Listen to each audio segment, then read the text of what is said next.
Bande passante, l'info décryptée, un podcast de la Provence et Radio Star. Audrey Savournin. Ce 25 novembre, comme tous les 25 novembre depuis 1999, sera la journée internationale de lutte contre les violences faites aux femmes. Parce que si on n'arrête pas le progrès, il y a clairement des domaines dans lesquels on progresse moins vite. En 2010, en France, 125 000 femmes adultes mentionnaient des mutilations sexuelles. En 2019, 94 000 avaient subi un viol et ou une tentative de viol, dans 91% des cas par quelqu'un qu'elles connaissaient.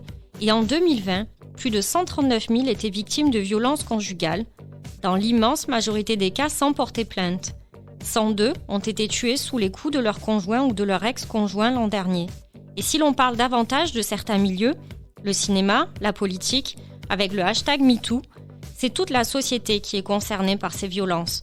Conjugales, familiales, scolaires, professionnelles ou de rue, sexuelles, sexistes, physiques, économiques ou morales, des violations des droits humains, tout simplement, qui font obstacle à l'égalité femmes-hommes.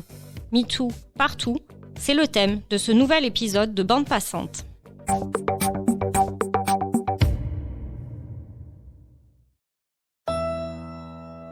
Violence conjugale, agression sexuelle, viol, attouchement, excision, mariage forcé, violence psychologique, harcèlement.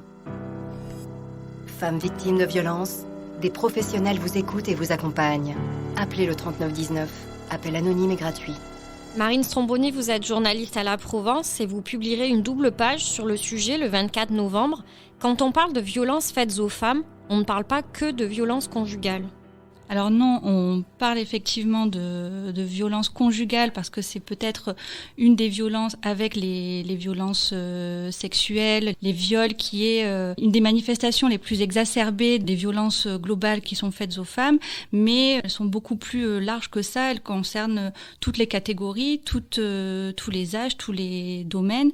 Donc, quand on parle de violences faites aux femmes, on parle de harcèlement de rue, par exemple, de harcèlement au travail. On parle aussi de mutilation génitale. On parle de mariage forcé, d'agression sexuelle, de tout ce qui est aussi cyberharcèlement aujourd'hui. Donc voilà, les violences faites aux femmes, c'est quelque chose qui est très diffus dans la société. C'est quelque chose, vous le disiez, que l'on retrouve dans toutes les classes sociales, à tous les âges. C'est-à-dire que ça constitue la femme tout au long de sa vie ? Oui, complètement. Alors, si on n'y est pas confronté dès la naissance, quand on est femme, les violences liées à notre genre, c'est quelque chose que l'on reçoit, que l'on subit très rapidement. Dès l'école, avec tout un tas d'injonctions, je pense à toutes ces demandes qui sont faites aux petites filles et aux adolescentes de surveiller leur tenue pour ne pas provoquer les désirs masculins.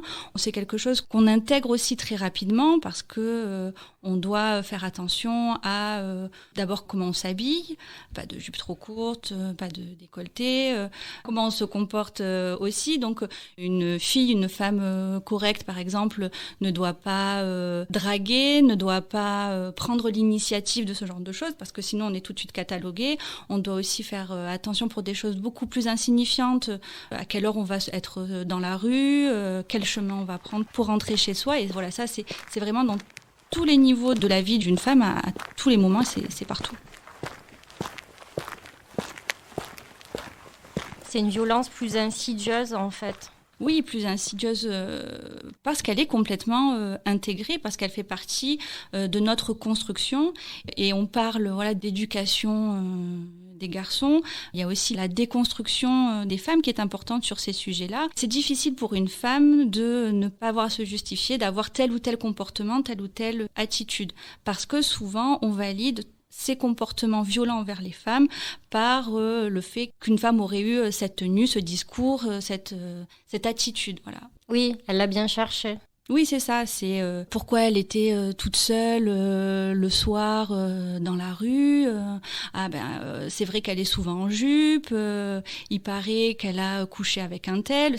Ce sont des justifications qu'on va donner à des comportements violents qui n'ont pas lieu d'être et qui ne sont pas acceptables. Et il y a une certaine ambivalence parce que quelque part, on excuse ces comportements violents et malgré tout, ce sont des délits, voire des crimes qui doivent être punis.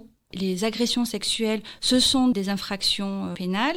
Le viol est un crime caractérisé, mais le harcèlement sexuel, qui peut avoir l'air un petit peu plus anodin, qui ne l'est pas du tout, c'est aussi un délit. Donc on a quand même toujours cette justification par rapport à ces actes, alors qu'on ne les aurait pas pour des faits de braquage ou d'autres agressions qui ne concerneraient pas les femmes et les violences sexuelles particulièrement.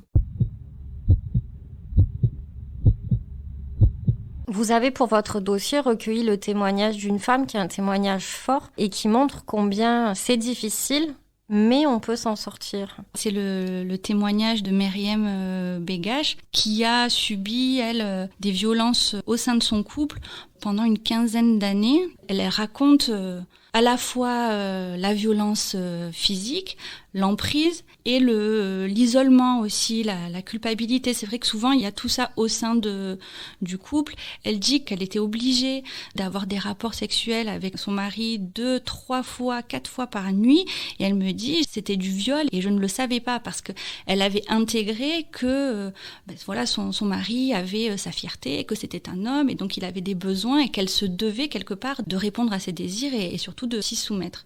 Et si ce n'était pas le cas, il avait un comportement violent, il a tapé ses enfants aussi. Donc ensuite, elle culpabilisait de faire subir ça à ses enfants. Et donc voilà, on rentre dans un cercle vicieux. Mais surtout, ce que ce témoignage a de puissant, c'est que de ce cercle, on s'en sort. Elle s'en est sortie avec une force incroyable. Ça veut dire qu'on avance malgré tout ? Il y a eu des avancées dans la prise en compte de toutes ces violences, donc à différents niveaux, que ce soit donc le viol, le harcèlement, l'emprise aussi. Maintenant, on prend en compte tout ce qui est violence psychologique, économique, qu'on faisait beaucoup moins avant. Dans le cadre toujours des violences conjugales, il y a la position des enfants qui sont des co-victimes des violences conjugales aujourd'hui, qui ne sont plus simplement des témoins. On avance aussi au niveau de la sensibilisation. On en parle quand même de plus en plus de toutes ces violences, notamment avec les mouvements MeToo, Balance ton port, etc. Donc petit à petit, la société prend conscience de l'ampleur de ces violences, même si elle est, à mon avis, encore un peu loin du compte.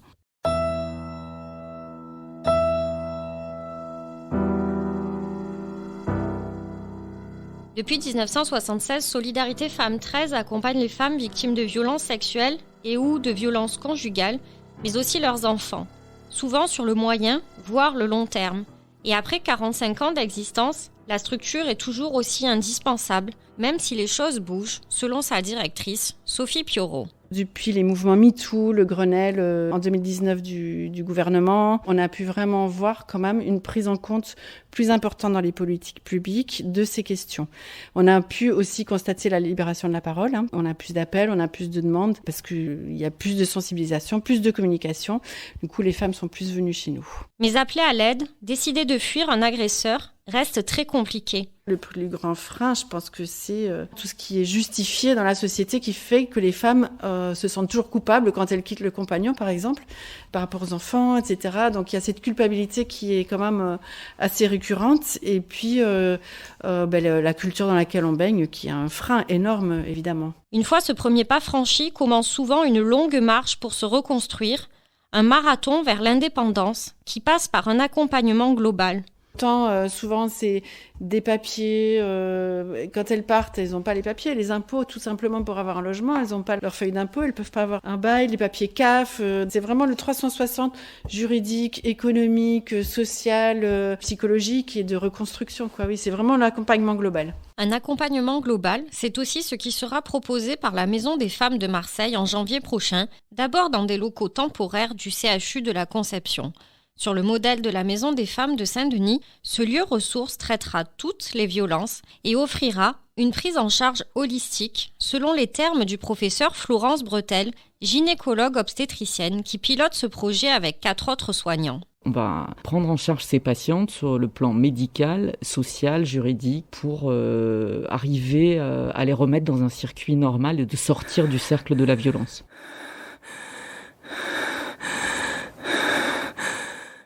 Dès le départ, on a souhaité prendre en charge tout type de violence, pas uniquement conjugale, parce qu'on pense que c'est trop restrictif pour nous, même si c'est quelque chose de très important.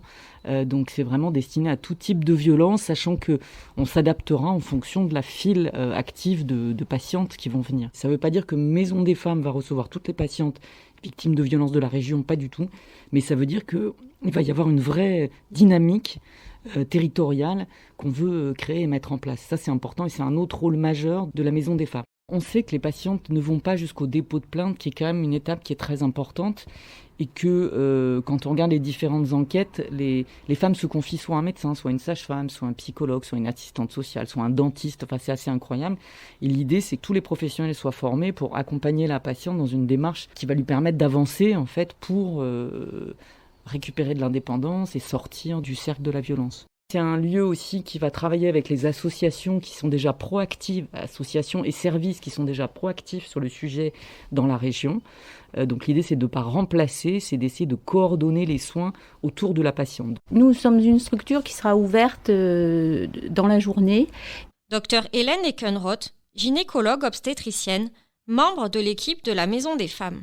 Et donc, on agit un petit peu en dehors de l'urgence. On a un relais qui est pris au niveau des urgences gynécologiques et au niveau de la plateforme violence de la Timone.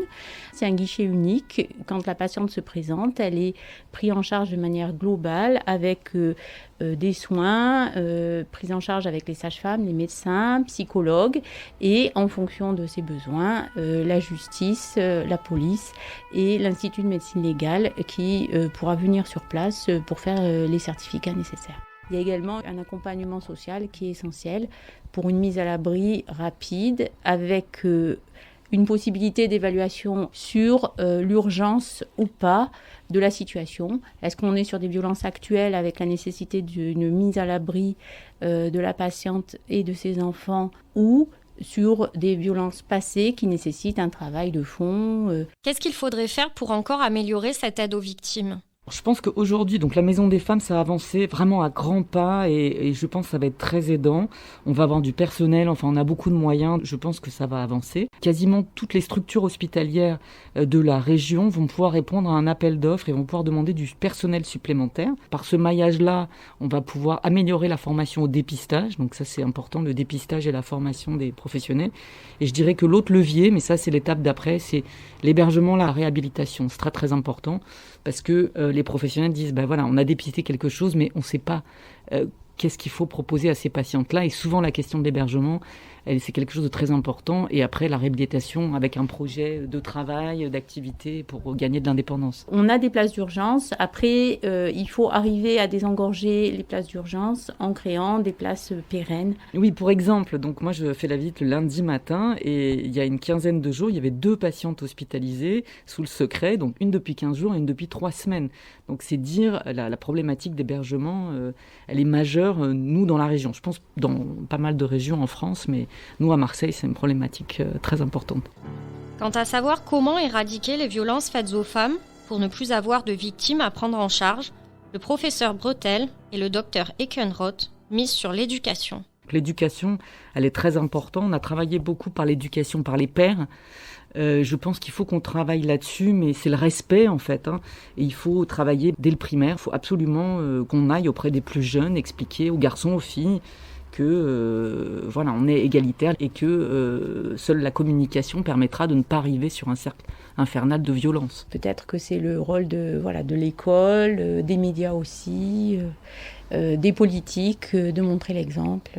Il faudrait changer toute la société. Sophie Piorot. On est totalement dans une culture inégalitaire où effectivement les mécanismes de domination hommes-femmes et inégalité permettent que les violences soient légitimes en fait et soient justifiées, de moins en moins. On voit en tout cas ici aujourd'hui que ce n'est plus légitime, la justice, la police, il y a des condamnations, mais c'est pas fini. Je pense qu'un changement de mentalité, ça se fait sur beaucoup d'années. Pour rappel, les victimes de violences comme les témoins peuvent téléphoner à la police en composant le 17, demander de l'aide en appelant le 3919 ou sur arrêtonslesviolences.gouv.fr. C'est la fin de ce bande passante, merci de l'avoir écouté, merci à nos interlocutrices d'y avoir participé et à bientôt pour un nouvel épisode sur laprovence.com, Deezer, Spotify ou encore Apple Podcast.